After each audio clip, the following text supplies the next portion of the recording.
你怎么回来了？快走！住手！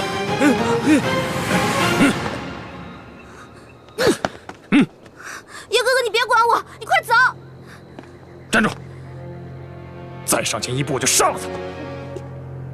把他们带回衙门，再逼问大人的下落。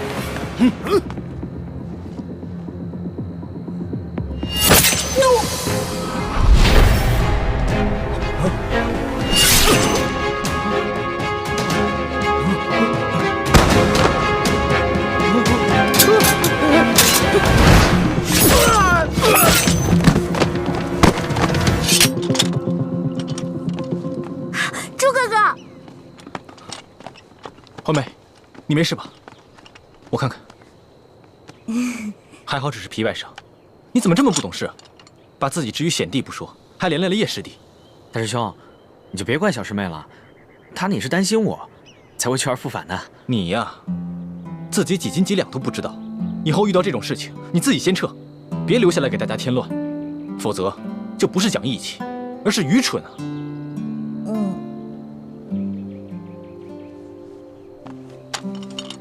樊姐姐，你看，好看吗？我特意给你选的，春风院最好看的簪子，我还给你选了好几件漂亮衣服呢，到时候都给你。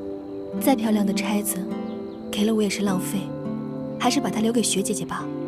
我看她和这个钗子最配。樊姐姐，你别这样说呀，你这样说我心里特别难受。你不用难过的，我的脸和你无关。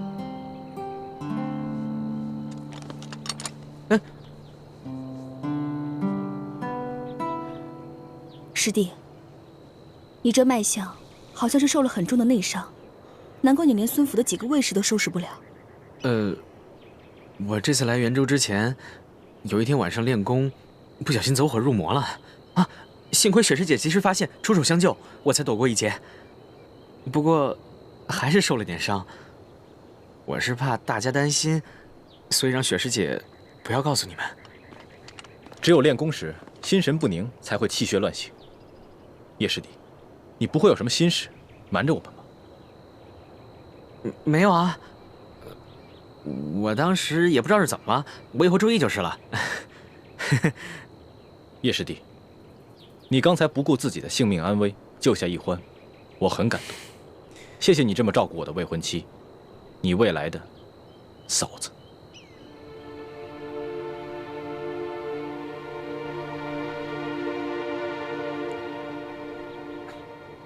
客气了。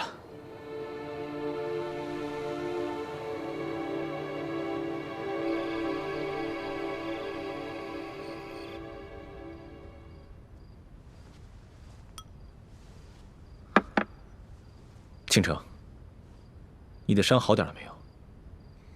已经好多了。大师兄，你替我吸出毒血，没有大碍吧？我没事。那就好。你为我那么奋不顾身，大师兄，你对我真好。你千万别这么说，你是为了我才受伤的。只要你能安全，一切都好好的，我受点伤一点都不重要。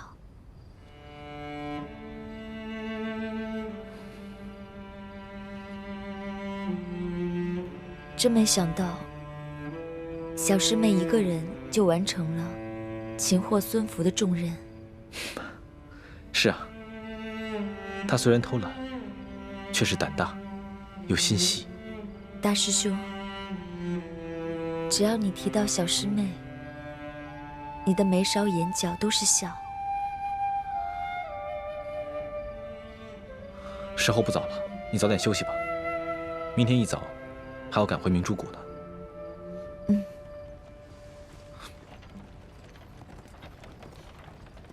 奇怪，怎么会有马车来？该不会是我们的地点被暴露了吧？我去看看。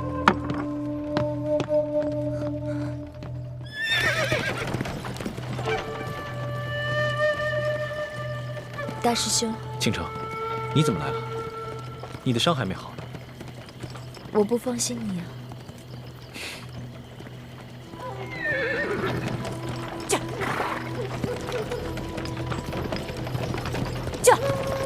六师傅，他不是去执行秘密任务了吗？怎么会出现在元州？师傅一定是看到了我们留下的暗记，就追了过来。六师傅，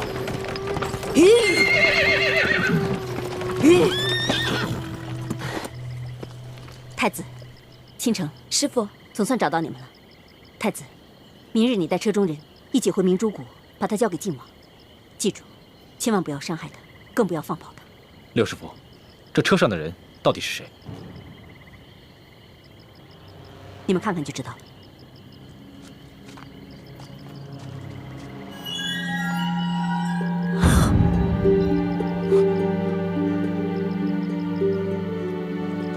六师傅，这女子究竟是谁？怎么跟倾城长得一模一样？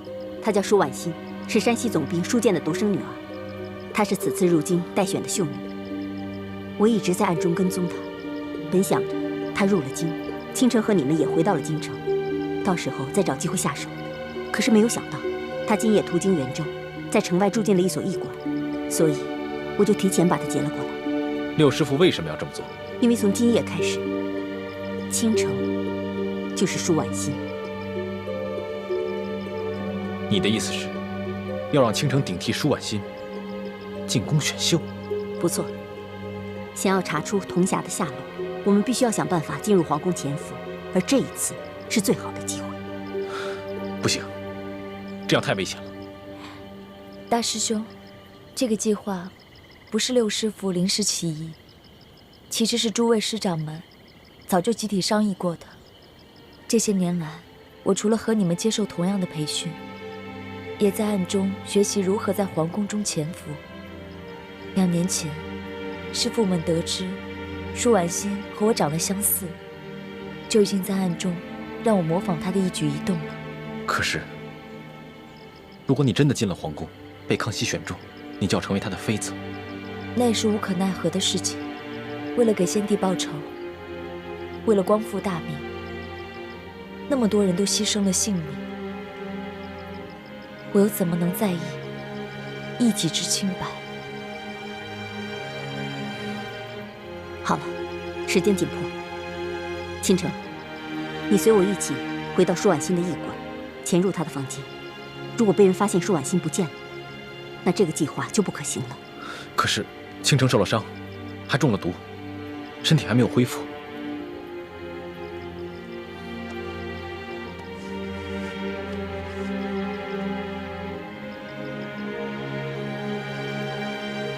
还好，没有什么大碍。倾城，就辛苦你代替舒婉心回到她的房间。当然，我也会伪装成舒婉心的贴身嬷嬷来照顾你。等到了京城，基本上你的身体就可以恢复了。六师傅，大师兄，我知道，大师兄关心我，这对倾城来说已经足够了。可是眼下，顾全大业为重。啊，对了，太子，请你转告靖王，让他务必将舒婉心软禁在明珠谷，切记不要放跑了他，不然倾城会有危险。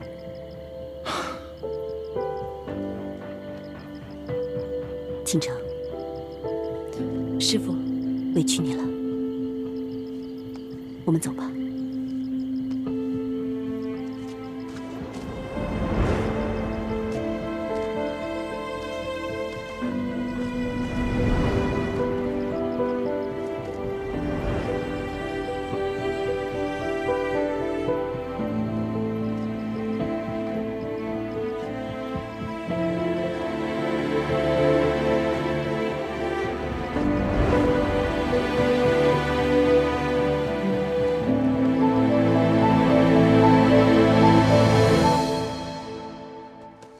李定国，我孙福既然已经落到了你的手里，要杀要剐，就随你吧。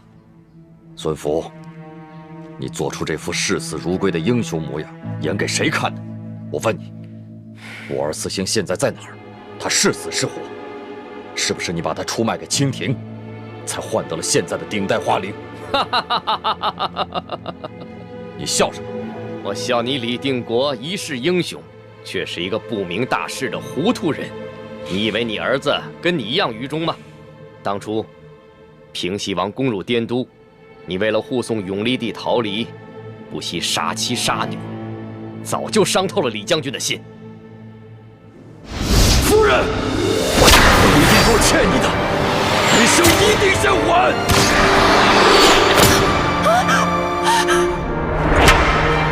爹，你太冷血了！你居然杀了你结发20年的妻子和刚出生的女儿！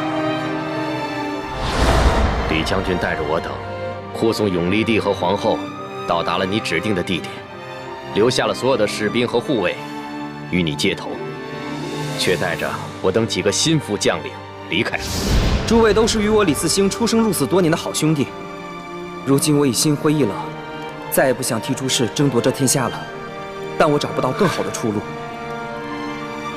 诸位，你们是想继续为诸氏卖命，或是回到老家与家人团聚，甚或是投靠清廷，都由诸位自行决定。现在，我李嗣兴正式与大家别过，从此各奔东西吧。将军，将军，胡说！我不相信我的嗣兴会就此离开我，就算他心里怨我恨我，他也不至于这么多年杳无音讯。一定是你早就把他给出卖了，那么他现在一定已经遭你的毒手了吧？我知道，今天就是我的死期。不过，我能偷着享这10几年的福，不亏了。总之，该说的我都说了，信不信，就由你了。混蛋！都什么时候了，还如此嚣张！快说，李将军到底现在身在何处？好，我说。其实，李将军早就投靠清廷了，和我一样，改名换姓，不知躲在什么地方逍遥快活呢。住口！死到临头了还不忘挑拨离间！李定国，心虚了。其实你也知道，李将军对你杀妻灭女的冷血极为不满，他应该会报复于你的。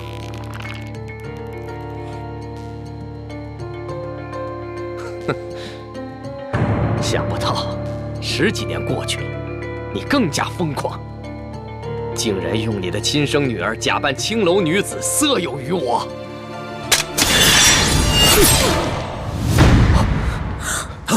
默生，你居然敢自作主张！默生，你怎么把孙福给杀了？靖王，此人自是必死无疑，爹是说什么也不会透露实情，只会满嘴胡言，损害小师妹的名节，倒不如杀了干净。可是至少也要问清楚清廷的一些情况再说呀。他说的话能信吗？那你也不能杀了他呀！爹，你不知道这个孙福有多可恶，他居然在妓院里欺负小师妹，现在又来诬陷李将军。爹，人家没有，他进来的时候已经醉得不行了。够了！都怨你擅自行动，差点连累了师兄师姐们。要不是你将功赎罪，我就把你关起来，再不许你踏出明珠谷半步。爹，一欢知错了。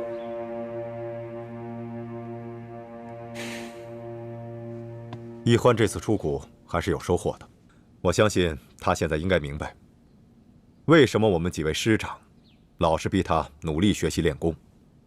正所谓学到用时方恨少。一欢，以后你得吸取教训，多跟师兄师姐们多学点本事。知道了，义父。把他抬出去吧。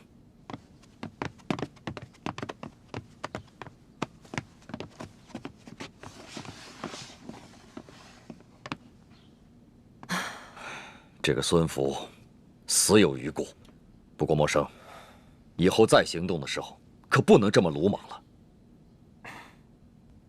是，默生知道了，以后再也不敢这么冲动了。默生平时做事啊，还是挺冷静的。可遇到易欢的事，他就沉不住气了。这些孩子呀，咱们是看着长大的，他们心里想着什么，咱们这些做师长的怎么会不明白呢？不过孩子们，你们要切记，眼下最重要的任务是要找到铜匣和1号金钥匙，拿出藏宝图和义士的名册，这样才能壮大我们联盟的力量，切不可为了儿女情长而耽误了大事。是，弟子明白。徒儿谨遵师父教诲。好了，你们即刻回到京城，继续完成2项任务。老板。哦，小兄弟，你总算来了。龙三少爷一直在找你呢。我家里有点事儿，回趟老家，昨天才回来。哎，你赶紧帮我通知龙三，你就说今天晚上我在京城第1酒楼等他请我吃饭。好的，我马上去告诉他。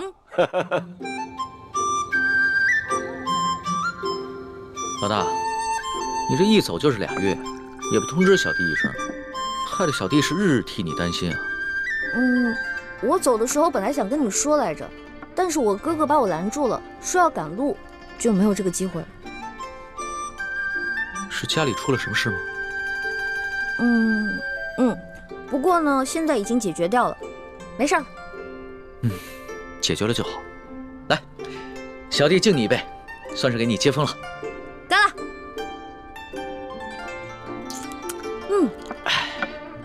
哎，对了，龙小弟，你下次如果再有急事儿的话，你就派人去东14胡同的慈航药铺找我大哥，我大哥叫李建清，郎中。好，坐堂问诊的。我记下了。哎，皇上有没有查到那个勾结鳌拜的内奸啊？暂时没有，宫中太监有几千，能接近皇上的又有几百，大肆追查的话，只怕会引起鳌拜的注意，所以皇上也只能暂时隐忍了。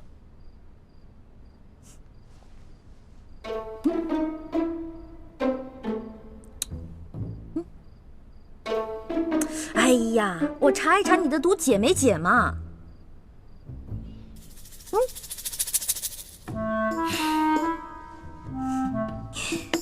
来，让本大仙给你测一测。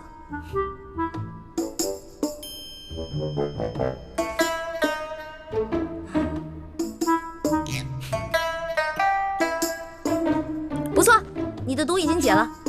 皇上的呢？当然也解了。皇上龙颜大悦，说呀要重重的赏赐你呢。真的假的？龙小弟，我发财了！我发财了！龙小弟，我发财了！你知道吗？这次回去啊，我给我的兄弟姐妹们带了好多东西，他们看到以后可开心了。我看到他们开心，我就特别开心。看着老大的笑脸，小弟的心里也是很开心啊。不过，这皇上毒解了，鳌拜会不会起疑心啊？他会不会想着别的法子再害皇上啊？你小声点吧，皇上哪有那么傻呀？当然是继续假装中毒，掩人耳目了。再说了，近日袁州知府突然失踪，鳌拜正在亲自查办此案，没空顾得上宫里的事情。袁州知府失踪了，那会不会被人暗杀了？很难说呀。近日明珠谷的乱党活动猖獗，这袁州知府失踪之事多半与乱党有关。鳌拜已经加大了对乱党的清剿力度。老大，小弟知道你一向喜欢行侠仗义，可最近这段日子你可得千万小心，别做什么违法乱纪之事。知道了，龙小弟。吃吧。吃饭。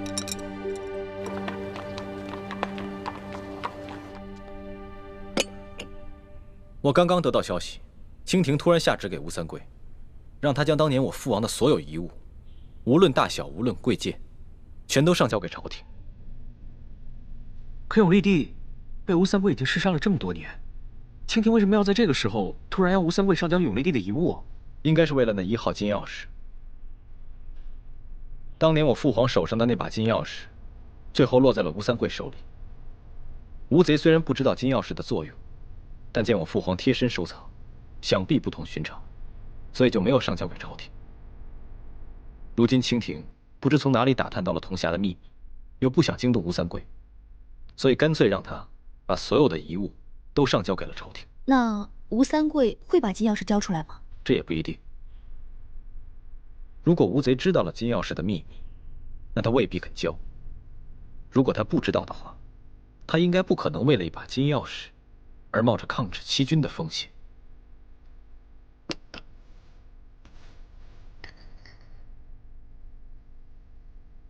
我们现在该怎么做？滇都的内线传来消息，吴三桂已经命令他的二儿子吴应奇押送父皇的遗物进了京城。叶师弟、樊师妹，你们两个人去跟踪吴应奇的车队，想办法打探清楚那批遗物当中到底有没有那把金钥匙。如果有的话，立刻想办法拿回来。好，我们现在就收拾东西出发。怎么了，叶师弟？有什么问题吗？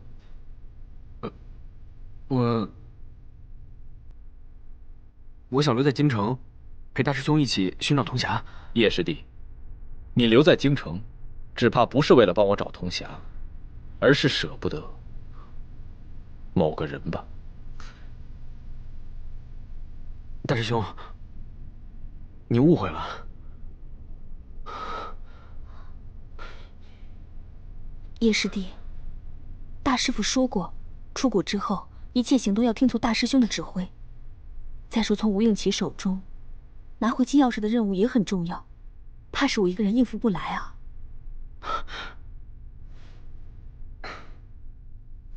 好，我知道了，我现在就去收拾行李，同樊师姐一起出发。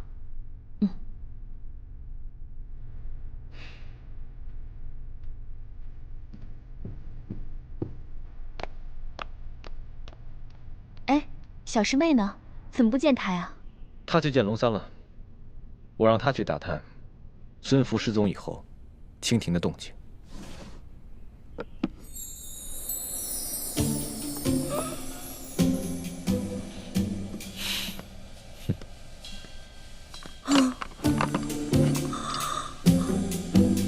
龙小弟，这些都是真的吗？当然是真的了。怎么，大哥，你是信不过小弟吗？怕小弟把皇上给你的赏赐动手脚？不是，我只是太兴奋了，我从来都没有见过这么多的金元宝，这太幸福了。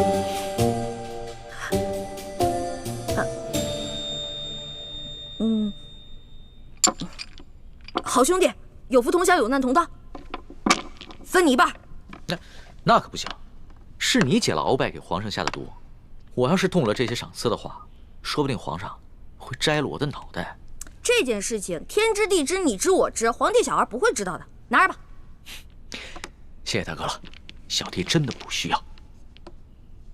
真的不需要？我看起来很像缺钱的样子吗？啊，大哥自己留着用吧。我给你了啊，是你自己不要的，别怪我。好，我不怪你，我知道我这个大哥呀，最讲义气了，有眼光。哎，大哥，不过你要的那几副药材，我已经找人在配了，有几味呢，确实宫里也没有。宫里都没有啊？不瞒大哥说啊，这宫里边啊，也不像你们想的那样，什么都有。就拿药材来说吧，珍稀的药材、不常用的药材，这也不是随时都有的。不过你放心好了，这个事情包在我身上，我一定给你办妥了。还是龙小弟讲义气。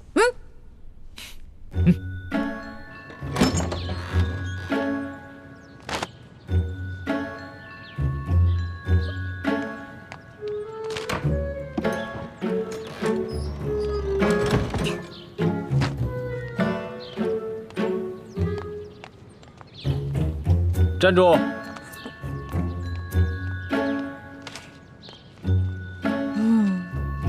又要去哪儿啊？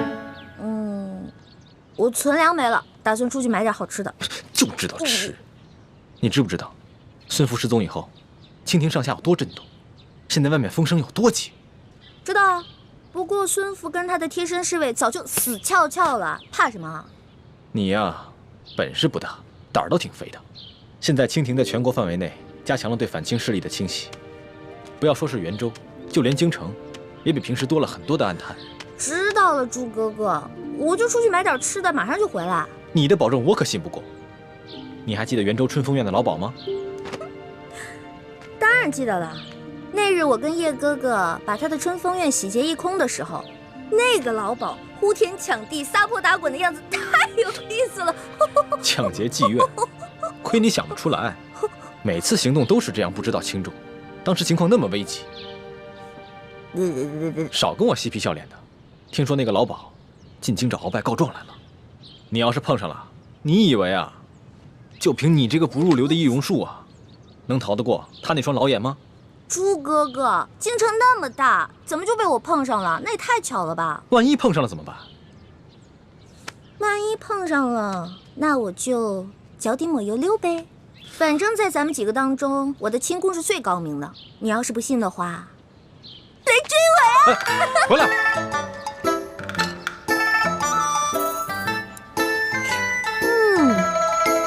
香，烤鸭来了。放这儿，放这儿。耶，你慢用。就等你了，走一个。客官且慢，客官且慢。对不起，这盘烤鸭呀上错了。哎，给我放这儿。没上错啊，我也点了。实在不好意思，隔壁那雅间的客人也点了烤鸭，只不过不凑巧，本店今天就剩这么一只了。那这也是我的，我先点的，所以烤鸭就是我的呀。客官您看这样，今天您的菜钱我给您老打个8折，另外再送您老2个好菜。呸！谁要你打折？小爷有的是钱。看到了吗？真金的，拿去拿去。客官，隔壁的客人来头不小，小人实在是得罪不起，还请您老多多包涵。你才老呢，你才老呢！呸呸呸呸呸！这还天下第一酒楼呢，怎么吃个饭都这么势利啊？我不管啊，反正这鸭子就是我的。得罪得罪，这鸭子我先端走了。给我！松手！是谁抢了被中堂大人点的鸭子啊？拿走拿走吧，我好像没那么喜欢吃鸭子，拿走吧。这只鸭子都被你吃过了，我们还能要吗？天哪，我今天出门为什么不看一下黄历呀？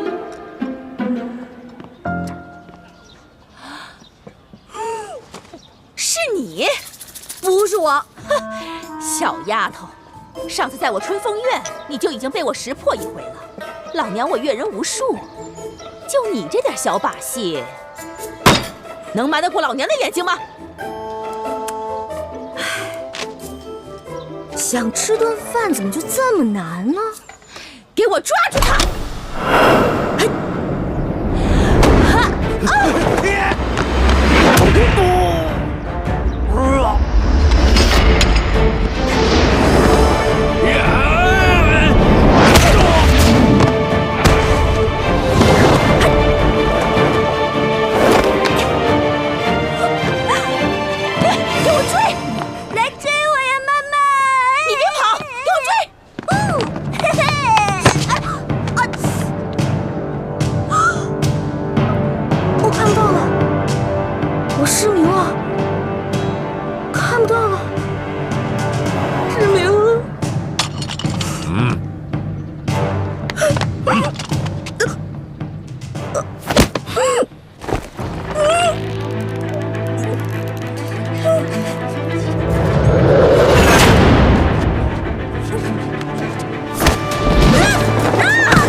走。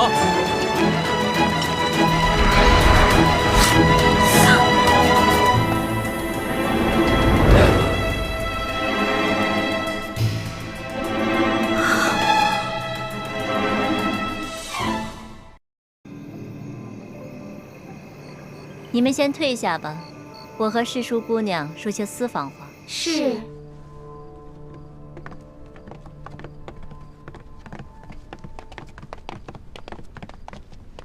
薛姐姐，什么事儿啊？是不是我爹跟朱哥哥他们有消息了？不是，他们的消息倒还没有。是咱们俩姐妹啊，好久都没有在一块儿吃饭喝酒了，所以今天姐姐我特意亲自下厨，做了一桌子你爱吃的菜，来，快尝尝。有狮子头哎。吃一块你最爱吃的狮子头。谢谢薛姐姐，红烧的。薛姐姐下厨，那手艺自然不用说啦，肯定好吃。怎么样？好好吃哦，就这个味道。薛姐姐，从小到大，你跟诸位师兄师姐老是这样宠着我，会把我宠坏的。我这些天一直在想，如果我们不是生在这个朝代更迭的时代，而是生在太平盛世，那该有多好啊！生在什么时代啊，可不是我们能够控制的事情。如果我们和大师兄永远留在明珠谷，春天赏花，秋天赏月，男耕女织，不管外面是什么朝代，就这么一辈子与世无争，快快乐乐的生活，那该有多好啊！薛姐姐，你今天好多愁善感啊，是不是发生什么事儿了？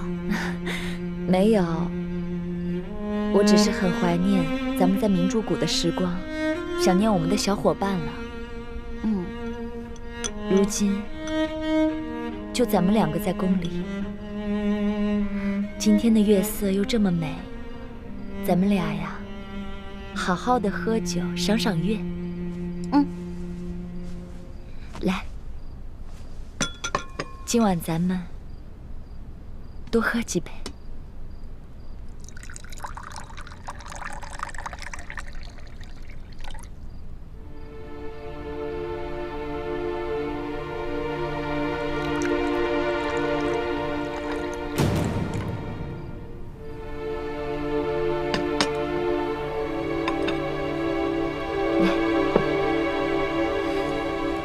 今天皇上又来看我了，我看得出皇上今天的心情啊很好。前些天你跟他冷战，皇上也整日愁眉苦脸的。这宫里上下每个人都战战兢兢的，生怕惹到皇上。看来能让他如此伤心的也只有你一个了。薛姐姐，能不能别跟我提皇上啊？你也跟我提他，我心里就乱糟糟的。不行，我就要跟你提。今天我叫你过来也是要劝劝你，咱们都是明珠谷的人，和大清的皇帝势不两立，你和康熙是永远都不可能的。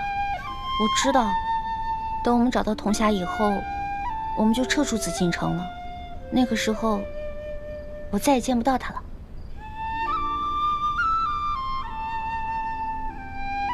薛姐姐，能答应我一件事儿吗？等朱哥哥回来，能不能别把这2天我跟康熙的事儿告诉他呀？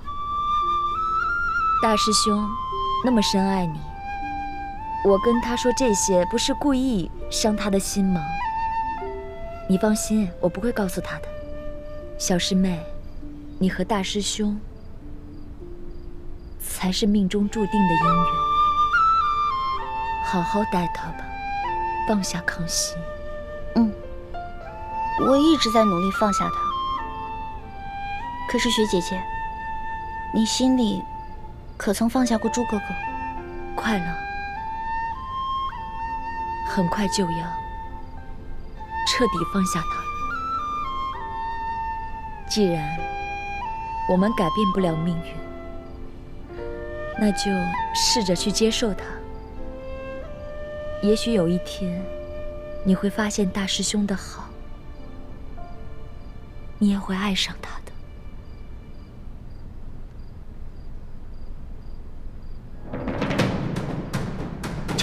跳！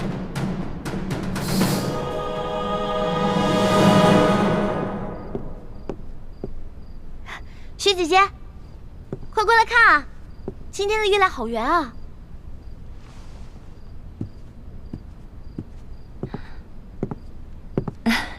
还真是啊。都说15的月亮16圆，今天真是格外的圆。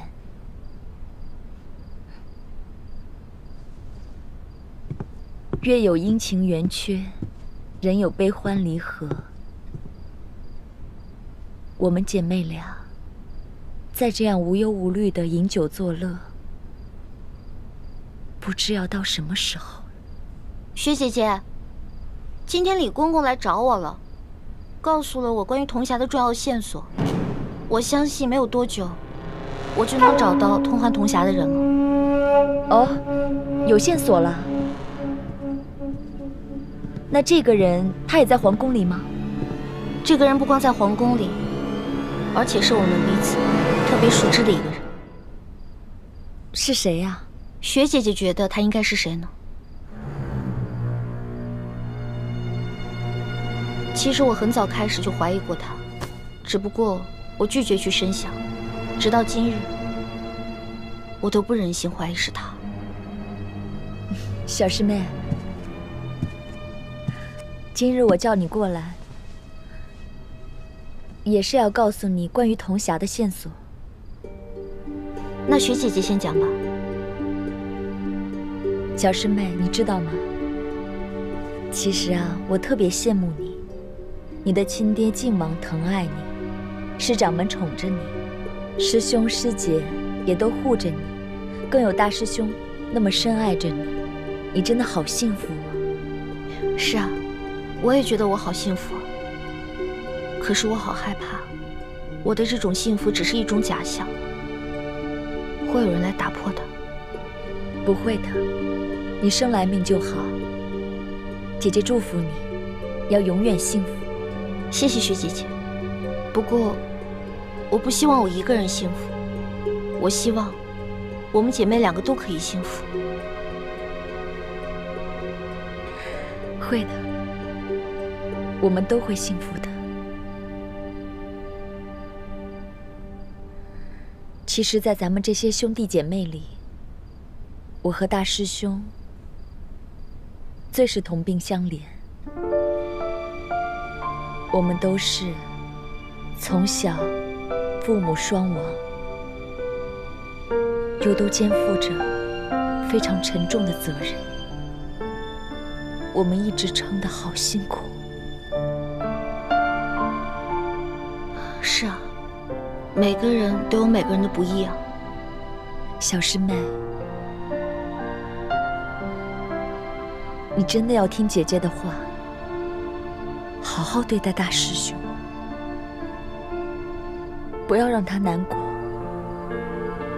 也别让他伤心，别让他失去这最后一份支撑。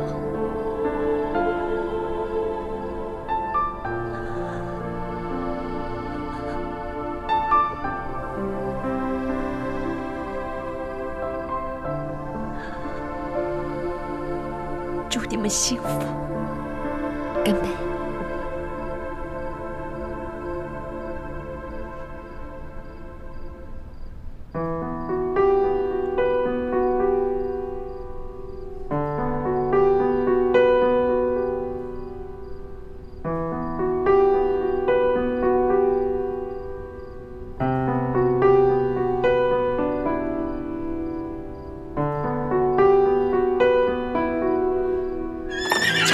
来者何人？请。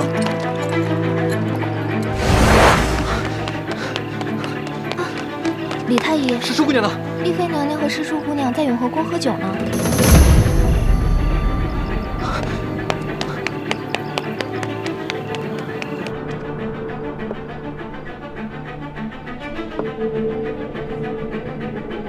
徐姐姐，你哭了。我是感动的，睫毛好像刺到眼睛里了，没事。来，咱们继续喝。徐姐姐，你现在可以说出童霞的事儿了吧？不急，喝完这杯酒啊，姐姐再慢慢跟你聊。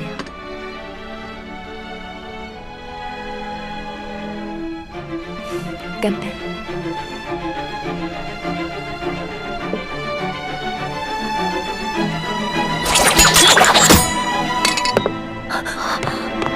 大师兄，朱哥哥，红梅，你没事吧？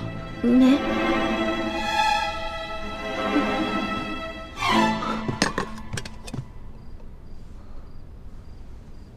这酒你喝了没？他已经喝了，你来晚了。他已经喝下了我为他准备的美酒。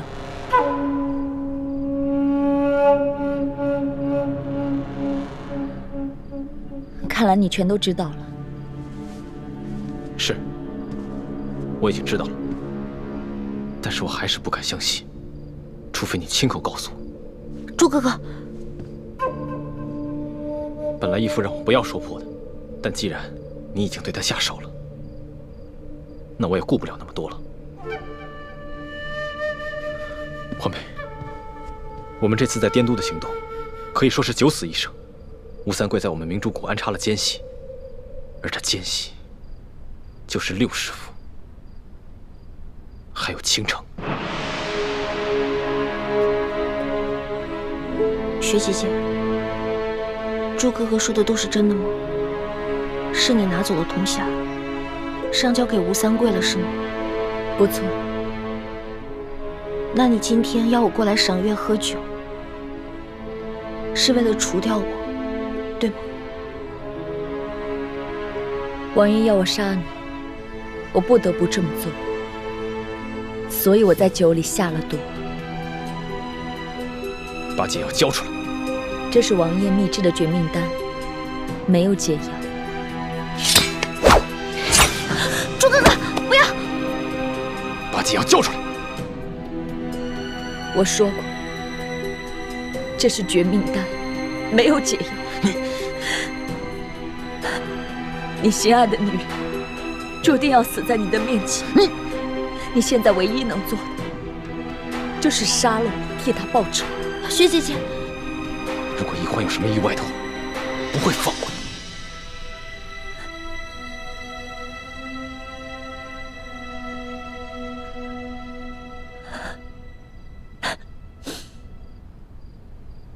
能死在你手上，是我最美好的结局。大师兄，小师妹，祝你们幸福。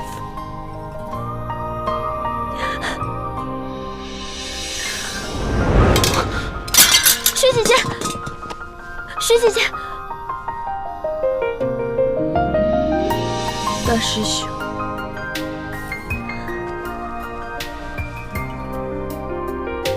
这个是我给你准备的生日礼物，虽然晚了几天，这也是我的一片心意。里面有一封信，你看，就都明白了。当大雪倾城淹没来时的路，当天明还来不及淹没痛苦，厅长，厅长，选择躲在我的回忆里祝福，我却只能眼看着眼前起了雾。当大雪倾城淹没来时的路，当天明还来不及淹没痛苦。我雪家有70余口人，都命丧明军铁骑。今我与小弟2人幸免于难，被师父收养。师父带我入明珠谷时，将小弟送往了平西王府，换走铜匣，在山西逃亡途中通风报信，都是我为保小弟性命，不得已而为之。平西王要我杀了小师妹，我不忍下手，又不敢抗命。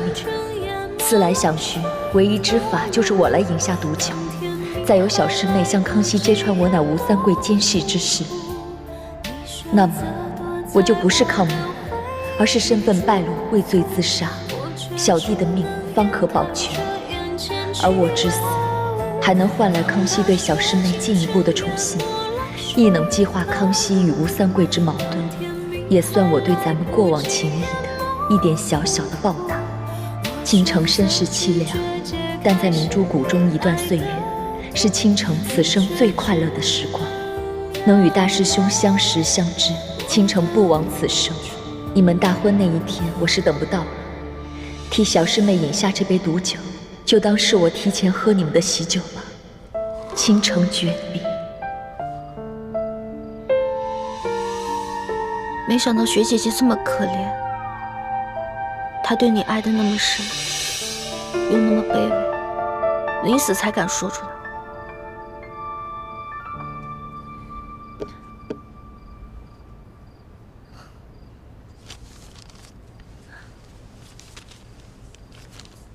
雪姐姐，雪姐姐，你醒了。你醒了，倾城。我死了吗？我这是在哪儿啊？我不是已经死了吗？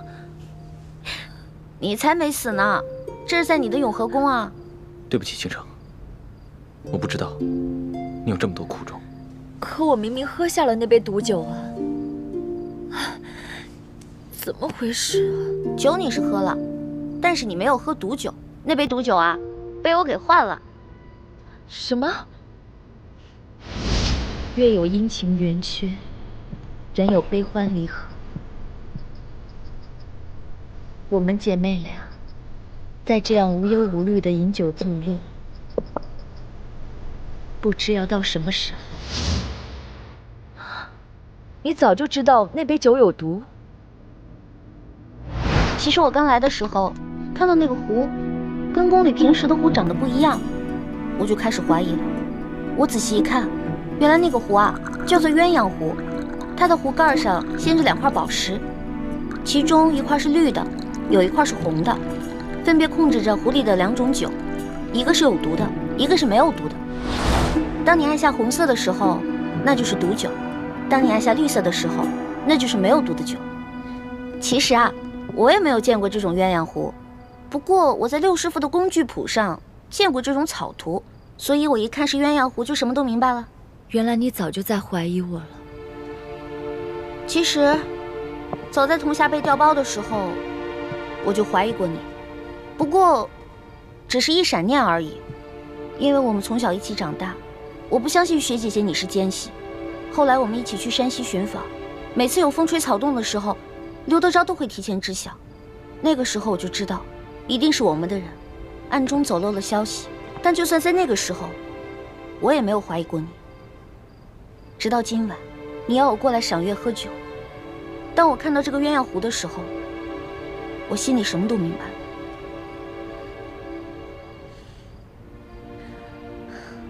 既然你看到鸳鸯壶就知道酒里有毒，那当时为什么不揭穿我？因为我在等一个结果。什么结果？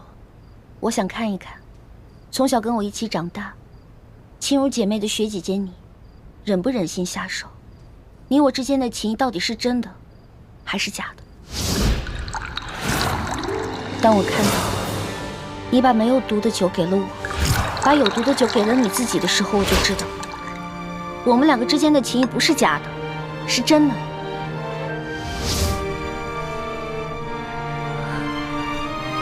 小师妹，你可愿意原谅我？雪姐姐，你说什么呢？你牺牲自己保全了我，我怎么可能怪你呢？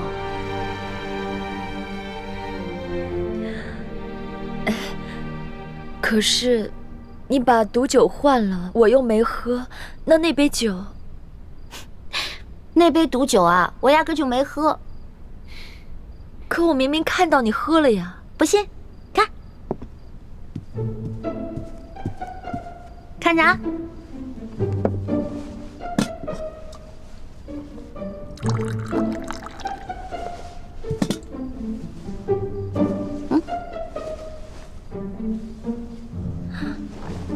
姐姐，酒呢？不是让你喝了吗？是吗？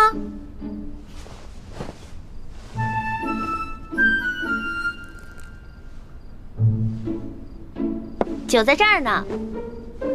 哎，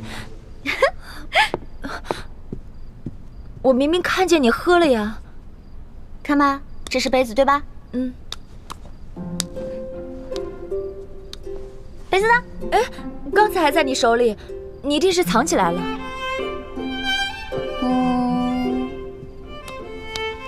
哎，在你身上呢。你是怎么做到的？易欢的武功跟暗器，样样学得杂而不精，唯独这轻功跟江湖杂耍之术，在我们所有人之上。薛姐姐，当师傅们给你安排进宫这一计划的时候，当你在苦练歌舞琴技的时候，我呢，就在明珠谷跟那些杂耍师傅们练一些不登大雅之堂的江湖杂耍，所以我才会这些啊。不过，刚才为了能够在你房间里寻找铜匣，所以给你下了点迷药。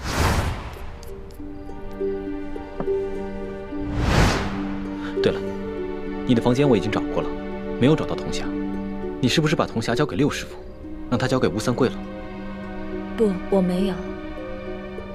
吴三桂此人凶残狠毒，如果把铜匣给他及其3把金钥匙，找到宝藏，那对我们老百姓来说，一定不是好事。谢谢你，倾城。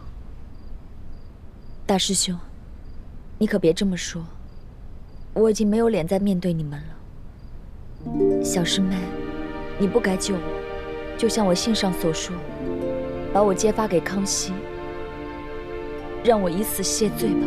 别再说这样的傻话了。有什么困难，我们一起解决。我们永远都是亲人。薛姐姐，你现在是不是在担心，你没有杀了我，吴三桂会对你弟弟不利啊？你放心吧，我们一定想办法把你弟弟给救出来。倾城，相信我，你的事就是我的事，你的弟弟就是我的弟弟，我一定会想办法把他给救出来。谢谢你们。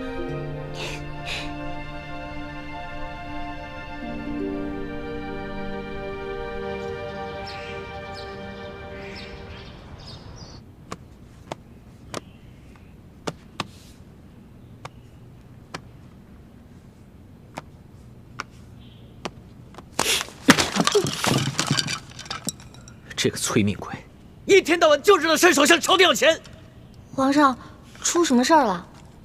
还不是吴三桂那个老匹夫，说什么自从诛杀了永历帝以后，在云贵之地就不时有反清复明的人起兵闹事，还要时刻防着缅甸的进攻。他只会不停地找借口向朝廷索要巨额的军饷。巨额军饷？你自己看看就知道了。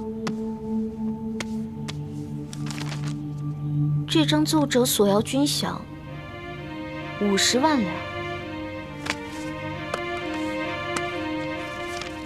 这张要200万两。皇上，这吴三桂一年要军费到底要多少啊？大清现在一年的财政收入也就900万两，但每年的花费要达到1000多万两，其中有900多万是支给吴三桂的。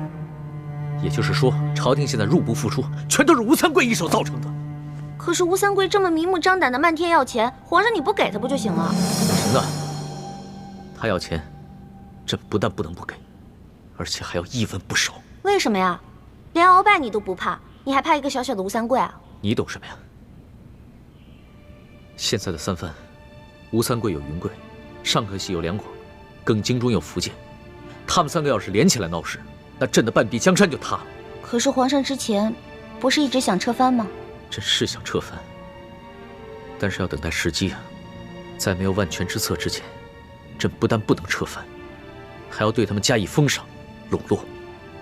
可是现在山西结案就能看出来吴三桂对你有谋逆之心，要是再不敲打一下，他会更加肆无忌惮的。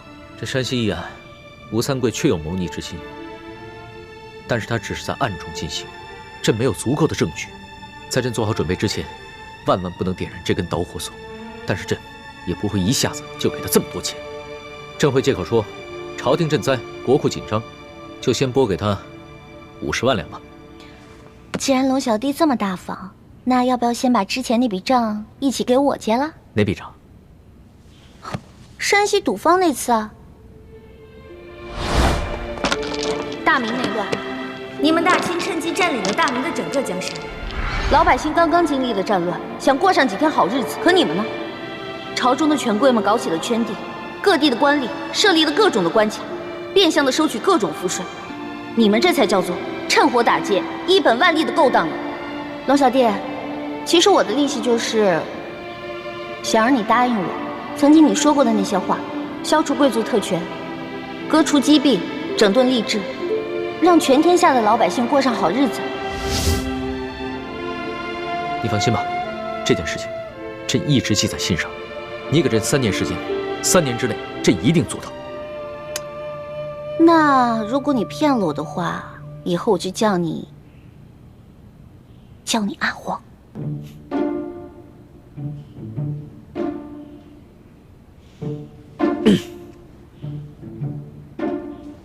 但朕跟你说，朕要是做到的话，朕要翻身做老大，你做小弟。一言为定。一言为定。开战。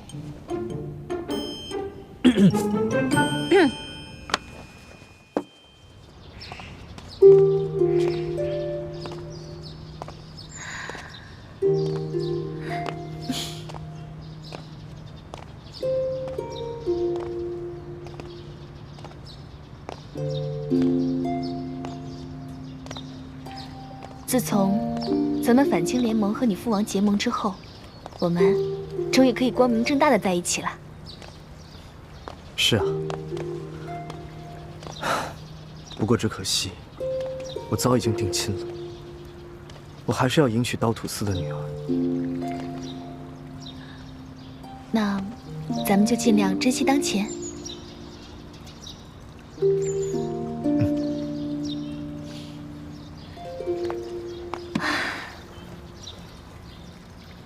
哎，对了，之前请你帮我悄悄查的那个叫雪满楼的少年，你查到了吗？倩影，你实话告诉我，你到底跟那个叫雪满楼的少年有什么关系？你为什么让我悄悄的查呢？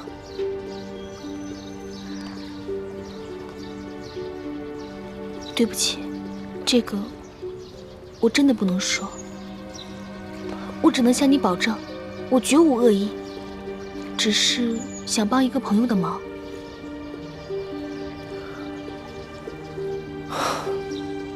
好，既然你不便说，我也就不追问了。我相信你。只是什么？只是那个叫雪满楼的少年，早在3年前就已经死了。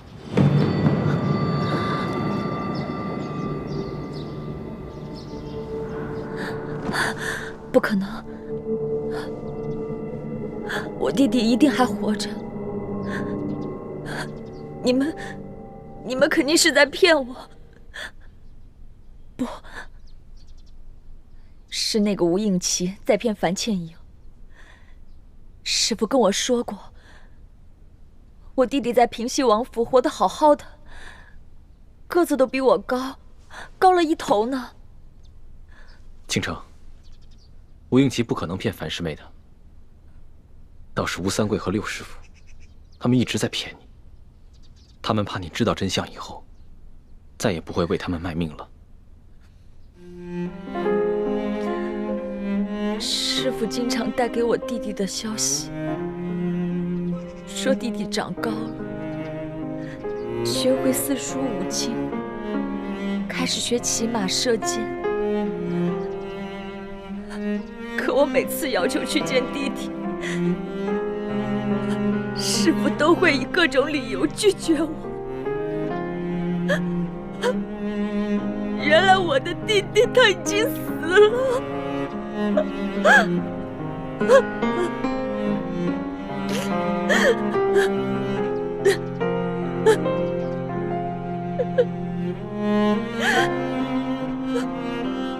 可是我的师父他为什么要这么骗我？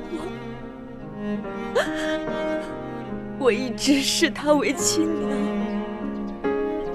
那么敬爱他，视他为唯一的亲人，他却拿我当成棋子。为什么这么对我？为什么这么对我？为什么？雪姐姐，倾城，你弟弟虽然没了，可你还有我们呀。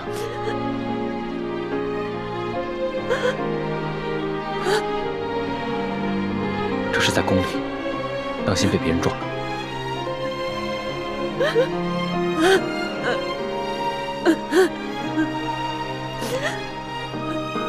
你们说的对，我弟弟虽然没有，但我还有你们，还有你们。那既然我的弟弟已经死了，那我也不用再听命于王爷和师傅。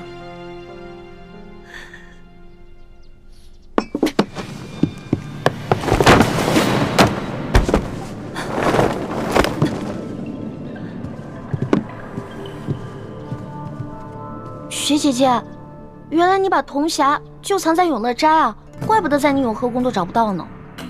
我一是担心你们迟早会疑心到我，二是要防着我师父，所以我只好把这个铜匣藏在你这儿了。你快看看，是不是你当初搜到的那个？嗯。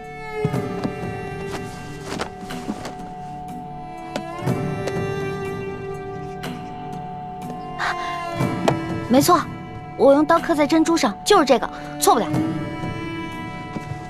师父让我从你这儿调包铜匣，我只好仿制了2个一模一样的，一个留给你，一个交给师父。倾城，谢谢你。以前我帮吴三桂做事，对我来说是一种折磨。现在好了，以后我再也不用听命于他们，我再也不用受他们的控制。我弟弟一定是死在吴三桂的手上，我要替我弟弟报仇。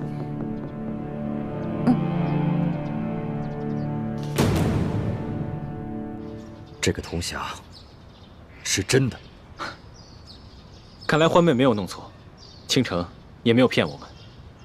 现在康熙手里的铜匣是假的，吴三桂手里的铜匣也是假的。他们一定想不到，真正的铜匣会在我们手上。你们继续对雪衣居士虚以为意，万万不可让他察觉到，他的身份早已败露。我明白，倾城现在恨透了吴三桂，也不再信任六师傅。我们打算联起手来，利用雪衣居士传递假消息给吴三桂，逼他尽快起兵谋反。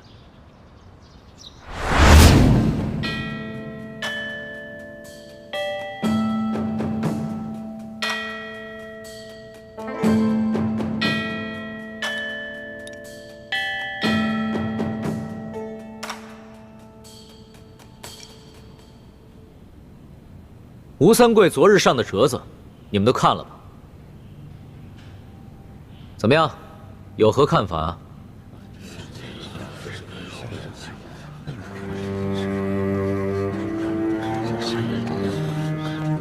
想说什么就大点声，朕也想听。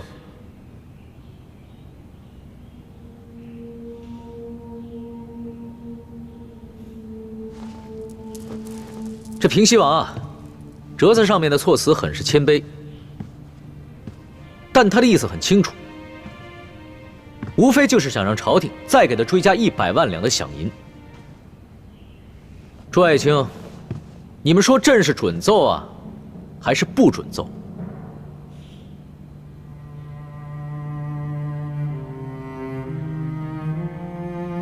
你们是大清的俸禄，享大清的富贵，这种时候却没人说话了吗？